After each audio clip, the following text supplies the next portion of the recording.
সুপ্রিয় দর্শকবৃন্দ, আসসালামু আলাইকুম। কেমন আছেন আপনারা? আশা করি আল্লাহর রহমতে ভালো আছেন। যদি চ্যানেলটি ভালো লাগে অবশ্যই চ্যানেলটি সাবস্ক্রাইব করুন, পাশে থাকবেন। প্রতিদিনের মতো আজকে আপুকে আমার চ্যানেল হাজির করেছি। মিডিয়া কি কারণে আসছে সেটা আপনাদের শোনাবো। আসসালামু আলাইকুম আপু। ওয়ালাইকুম আসসালাম। আপু ভালো আছেন? এই তো আছি ইনশাআল্লাহ কোনো মতো। আপু কি বিয়ে শাদী বসবেন? হ্যাঁ। আগে বিয়ে হয়েছিল? হ্যাঁ, আগে বিয়ে হয়েছিল। ওই ঘরে কি ছেলে সন্তান আছে? হ্যাঁ, আছে। কতদিন ধরে স্বামী ছাড়া? ৩ বছর। 3 বছর ধরে স্বামী ছাড়া। আগের স্বামীর সাথে ডিভোর্স হয়েছে? হ্যাঁ। ছেলে যে বয়সের ওর কোনো সমস্যা আছে? না, না কোনো সমস্যা নেই। কি কাজ করেন আপনি? আমি এখন বর্তমানে বাসায় বাড়িতে কাজ করি। বাসা বাড়িতে কাজ করেন। ছেলে যে বয়সের হোক আপনার কোনো সমস্যা নেই, বিয়ে বসতে চাচ্ছেন। হুম। লেখাপড়া করছেন কিছু? এই জানি ইগুড্ডু।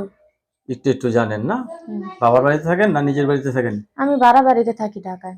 ভাড়া বাড়িতে থাকেন ঢাকা। কত টাকা বাসা ভাড়া দেন? ২,০০০ টাকা। ২,০০০ টাকা। দর্শক, এই আপুর কথাগুলো শুনলেন। আপুর স্বামীর সাথে আপুর ডিভোর্স হয়ে গেছে। সে নতুন করে সংসার করতে চাচ্ছে। ছেলে যে বয়সেরই হোক আপুর কোনো সমস্যা নেই। ঠিক না? হুম। ধন্যবাদ আপনাকে আমার চ্যানেল সময় দেওয়ার জন্য। পরবর্তী একটি ভিডিওর জন্য অবশ্যই অপেক্ষা করবেন।